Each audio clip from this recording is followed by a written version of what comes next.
ডিগবৈৰ বাপাপুং নামঘৰত অনুষ্ঠিত হৈ থকা ভাগৱত পাঠ অনুষ্ঠানৰ অঘটন ৰাইজৰ বাবে প্ৰস্তুত কৰা খাদ্য খাই খাদ্যত বিষক্ৰিয়া হৈ গুৰুতৰভাৱে অসুস্থ শতাধিক ভক্তপ্ৰাণ ৰাইজ ভকতে প্ৰস্তুত কৰা আহাৰ খাই মূৰৰ বিষ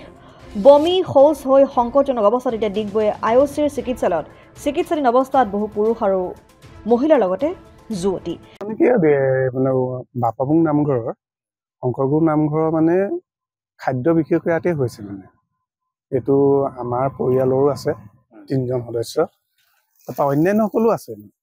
ৰাইজৰ এইটো আপোনাৰ প্ৰসাদত হ'লনে প্ৰসাদত নহয় মানে বুট মাহ বা কিবাত নহয় মাহজাতীয় হেৰিয়ত নহয় খাদ্য মুঠিতে কিবা এটা হ'ল যেটো ৰাতি আহাৰ দিয়া হৈছিল সেই ৰাতি আহাৰখিনি পাই হৈছে বুলি সবেই সকলোৱে অনুমান কৰিছে হেহাজ ভাত খোৱাৰ পৰাই কিবা এটা কোনোবা মানে খাদ্যত মানে কিবা এটা মানে এতিয়া আপোনাৰ কিমানজন মান মানুহ অসুস্থ হৈ না মই অনুমান কৰিছো তো অনুমানত কোৱাটো সঠিক নহ'ব তথাপিতো ক'ব পাৰি যে সেইদিনাখন বহুত মানুহ হৈছিল আমাৰ এতিয়া আইচি মেডিকেলতে 12-13 গৰাকী মানকে হলেও বেছি হ'বও পাৰে মই কোতে সকলোকিটা ৱাৰ্ডত মই ঘূৰা নাই তাৰ পিছতে ডিগবৈ চিভিলত আছে তাৰপা ডিব্ৰুগড়লৈ ৰেফাৰ কৰিলে কিছুমান মানুহ তাৰপা এতিয়া কিছুমান ঘৰতো কিছুমান তেনেকে ট্ৰিটমেন্ট লৈ আছে আমি জনামতে আপোনাৰ 50-60 গৰাকী মান বেছি হ'ব পাৰে কম হ'ব পাৰে বেছি হ'ব পাৰে এইটো মই সঠিকটো মই ক'ব নোৱাৰো কেইজন মান একেবাৰে সংকটজনক বুলি গম পাইছে সংকটজনক মানে এনেকুৱা সংকটজনক মানে যিখিনি পায়খানা হৈছে বমি হৈছে গা বিষ হৈছে তো সেইখিনি মানুহ অৱস্থা বেয়া হ'বই আৰু সংকটজনক বুলি এতিয়া যিখিনি মেডিকেলত আহিছে অলপমান ৰিলিজ হৈছে আৰু কিছুমান ঘৰতে ৰিলিজ হৈছে ডক্টৰ নিছে বা কিছুমান প্ৰাথমিক চিকিৎসা দি হলো আৰু মই নিজেও তেনেকুৱা ভুক্তভোগী ৰোগী মই তেনেকে ময়ো সেইখিনি নিজৰ চিকিৎসা কৰি অলপমান তত পাইছো অলপমান এই বেমাৰৰ নে মানুহ পেচেণ্ট মানে যিসকল মহিলা আছে বা পুৰুষ ভৰ্তি হৈ আছে তেওঁলোকৰ অসুবিধাটো কি হৈ আছে অসুবিধা মানে এতিয়া কিছুমানে মানে ধৰক মেডিচিন খাই আছে স্লাইন লৈছে আৰাম পোৱা নাই গাৰ বিষ মানে আছে কাৰোবাৰ পায়খানা হৈয়ে আছে কাৰোবাৰ হয়তো পায়খানা অলপ বন্ধ হৈছে তেনেকুৱা ধৰণৰ হৈ আছে এদিনত মানে 12 বাৰ 13 বাৰ 40 বাৰলৈকেও যোৱা মানে পেচেণ্ট আছে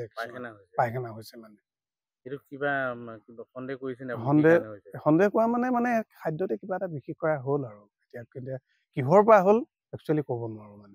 মানে খাদ্য খোৱাৰ কিহৰ পৰা হৈছে এতিয়া খাদ্যত এতিয়া কি আছিলে ক'ত আছিলে কি বস্তু আছিলে এতিয়া কেনেকুৱা ধৰণৰ বা এইটো ধৰিব নোৱাৰো এই ভাগৱত পাঠ কেইদিন মানৰ পৰা হৈছিল 12 তাৰিখৰ পৰা হৈছিলে আৰম্ভ 12, 13, 14 15 তাৰিখে প্ৰতিষ্ঠা দিৱস সেইদিনতে মানে ধৰক এতিয়া 13 তাৰিখৰ ভাওনা খোৱাৰ পৰা কিবা এটা অলপমান হ'ল যেন ৰাইজে অনুমান কৰিছে মানে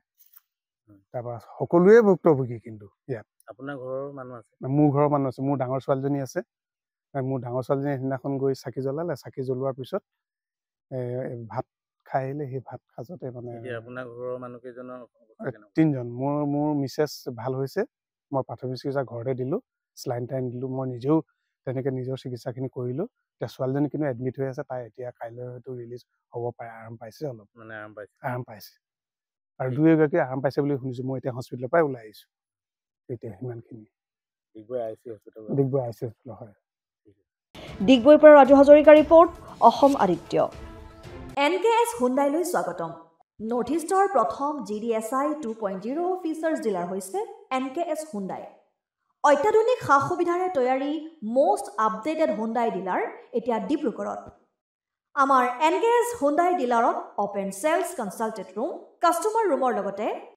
পুৰণি গাড়ীৰ এক্সচেঞ্জ ফেচিলিটিও ৰখা হৈছে ইয়াত সেলছৰ লগতে সাৰ্ভিস সেক্টৰৰ সুন্দৰ সুবিধা আছে প্ৰয়োজনীয় সকলো এডভান্স টুলছ হুইল বেলেন্সিং এলাইনমেন্টৰ অত্যাধুনিক machine post hydraulic lift fully train men পাৱাৰৰ লগতে nitrogen gas filling facility fully automatic car washer ফেচিলিটিও আছে লগতে NKS হুণ্ডাই ডিলাৰে কাস্টমাৰ সকলৰ সুবিধাৰ্থে মোবাইল সাৰ্ভিস ভেনৰো ব্যৱস্থা ৰাখিছে য'ত হাইড্ৰলিক লিফ্ট ৱাছিং ফেচিলিটি